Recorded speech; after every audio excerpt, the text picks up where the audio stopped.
Well, this was a pre-client. I was part of a practice group in a fancy building with a lot of marble and granite, thick glass and stainless steel. In those days I was specializing in expert witness work in family court. One morning I stood at the urinal, minding my business. Pinstripe walks in, stands right beside me. Obvious extrovert, loud voice. "Hey, Doc, you're with that psychiatrist group down the hall, right?" Interrupting a peeing man should be a misdemeanor.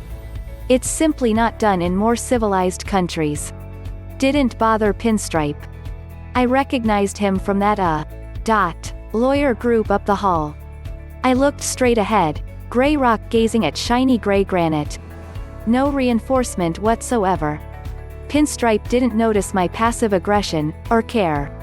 So if my ex-wife wants to take away my parenting time and she's bad-mouthing me to the kids, that's a big no-no, right?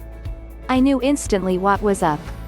He'd call his ex-wife and say, "Hey, I just talked to a top psychologist."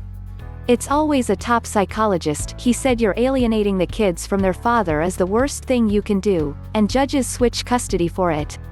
I hadn't said a single word. I smiled and shrugged, washed my hands, and went back to my office. I knew he'd still, quote, me. One thing was sure.